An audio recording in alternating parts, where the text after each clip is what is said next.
Can you understand me?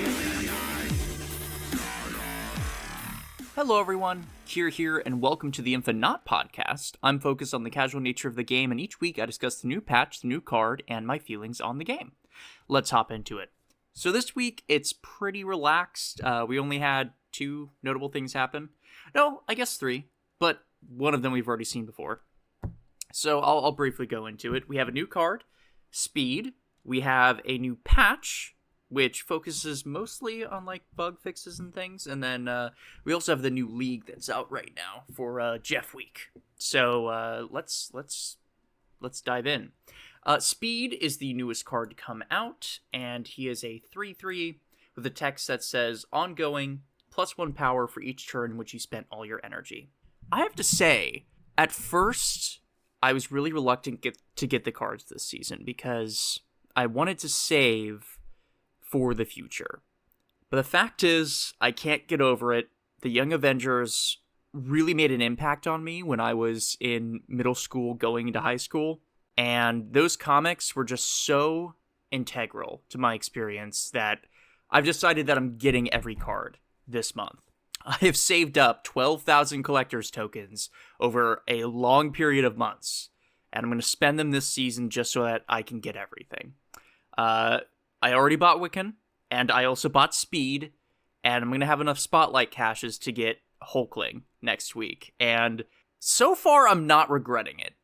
I actually really, really, really like Speed.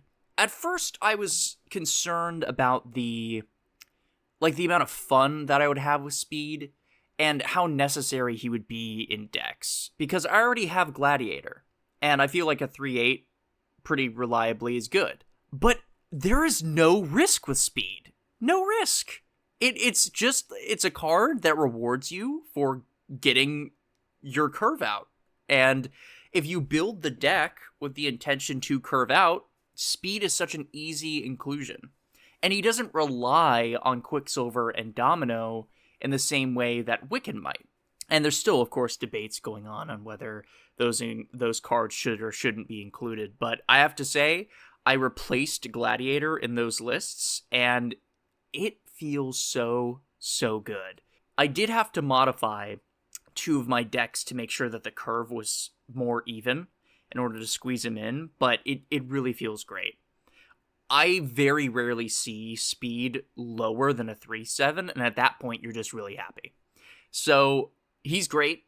I've also seen a lot of Spectrum lists running him, and I think that's a good place too, as long as you're including a good curve. Honestly, no regrets. No regrets. I think this card is going to age very well. It's just really, really nice. A nice, reliable amount of power. Now, if you want to ask me, is Speed better than Cassandra? I would say probably not. I'd say Cassandra is probably better across the board. Yes, you have to play Cassandra early, but you also want to be playing Speed on tempo. So there is that discussion there. But as one of the few people who didn't get Cassandra from Deadpool's Diner, Speed has been really nice in the decks where I've had him. I'm very excited to get a variant of him. I know that they've been sort of slow on releasing variants with cards on release, so we'll see where I feel about that. But right now, I love the card. 10 out of 10. Moving on from Speed, we had a patch that came out, and it was quality of life stuff, but I have to say, this is the stuff that I want to see in a patch. And we'll get into it, but it's quality of life updates, it's bug fixes, it's, improving the systems that are in place. The game feels a lot better. There are still a lot of issues, and particularly on my phone, the game can be kind of slow and things don't load when they should. But for right now, I am really happy with the way things are. So let's get into it. They have updated the Prism finish, and it looks amazing. The previous one was, I'm not gonna lie, kind of ugly. And if you look at any of the screenshots that I post, it's pretty clear that I don't usually like using the rainbow prism background, because I like seeing the background art on these cards, and oftentimes that previous effect was just it didn't visually appeal to me. This new one, though, does have a purpose. It's very sparkly. It kind of looks like diamonds. It's pretty to look at, and I've already swapped a couple of my cards out, and I'm really happy about it. It looks great. They've also changed up the cosmetic shop, so now borders and profile pictures are there now. I forget what they're called. I don't think they're called profile pictures. I don't know. It's a lot better, is what I'll say. It looks cool. The custom card interface has also been changed to look a little bit cleaner, and I also like that. And the Alliance system got updated with new profiles, and now the variants in your deck are shown when an 8-cuber is won. You can also share decks directly by posting the code. And there's an updated... there's more bounties to play around with than before. So new emblems, better chat functionality, updated bounties, all fantastic. Something else to note is they added voice lines for Killmonger, Ghost Rider, and Doctor Strange, and they all sound great. As a Ghost Rider fan, I like it. I like it. It's not as like... I would prefer if they would have done more of an effect on the voice, but I think it's good. Now, there were some balance updates, but it's mostly just like quality of life stuff, right? So Shadow King had his text changed to say reset all cards here to the original power instead of set all cards, because that makes sense, right? He's removing the conditions. Moon Knight finally is caught up with the, capital C versus lowercase c. Now he's lowercase c, so discard an even costed card from each player's hand. Baron Zemo was also changed to fit within that bound of uppercase versus lowercase. He is now lowercase, recruit a card that costs the least from your opponent's deck. And remember, the difference between upper C cost and lower C is upper C cost means the original cost of the card. Like when you put it into your deck, if it's a 3-cost card. Costed, or costs with a lowercase c, means what it currently costs. So if you have a stature that's activated and she costs 1, that's lowercase. They also did some location updates that I really, really like. So Lamentis 1 and Peak are completely removed from the game. Just gone. I actually didn't hate Lamentis as much as everybody else, but there is something to be said about the fact that, like, if it appears and you don't get a good deck, you just retreat. And I don't know if they love that about the location. They don't want locations that, like, are so impactful that the amount of retreating on there must be just astronomical.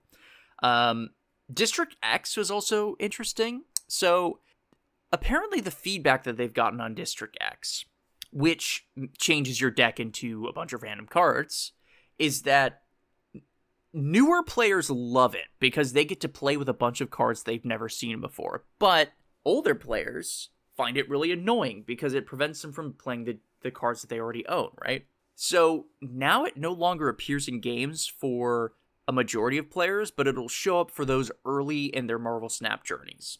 I don't know exactly what that means. I assume it's pool restricted. Like, if you're still in pool 3, you might still see it. But that's interesting that they have the functionality to do that. That means that if they want to, they could create an experience where, like, a new location comes out, but it's only for the older players, which is, that's interesting. Weird World was also changed. I hate Weird World, so I'm glad to see that it's getting changed. It says... the new text is it draws 2 cards from your opponent's deck. The previous is that you would just start drawing from your opponent's decks, and that got really weird with cards like Gladiator or Baron Zemo or all these other cards, because then you'd just be nerfing yourself. It was really weird. Now it's just draw 2 cards from your opponent's deck. I like this. It's a lot less extreme of an effect. And Sandbar, this one I love. I love this change so much. The old effect said that cards with abilities can't be played here. And at the time, we were all like, well, this is a really restrictive location. Like, there are very few things that can go here. And unless you're playing specifically a Patriot deck or something, it's not great. Now, it says cards that didn't start in your deck cost 1 more. You probably realize this if you're playing Marvel Snap. There are a lot of decks and a lot of cards that add things to your hand that didn't start there. Thinking about cards like Sentinel. Thinking about cards like Thanos that add the stones, right? Now there's a location that directly impacts those decks, which is really cool. It's not going to come up every game, but like even in your games, if you use Kate Bishop, those arrows are going to cost more with this location. That might impact the effect of the game, and it's not so restrictive that you can't play those cards or that they're completely useless. It just makes it harder.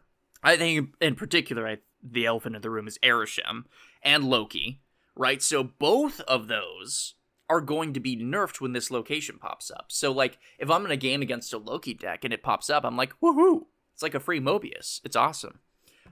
So I really like this. I really, really like this. This is a clever redesign, and I am super for it. They also did a bunch of bug fixes, and, you know, I won't read through those, but I think we need more.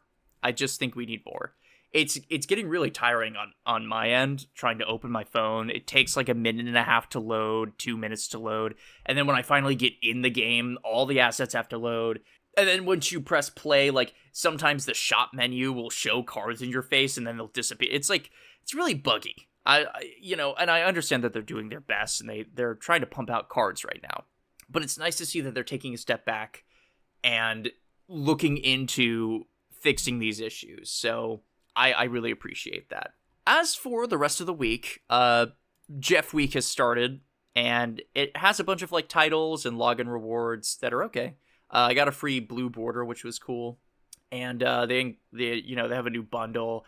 They have new Twitch drops, and I really like the store variant. It's very cute. It's all right. You know, I understand that they can't just, like, give Jeff out for free. So they're giving things that are adjacent to Jeff. The leagues are also going out. I think it might be over by the time I'm recording this. I don't know.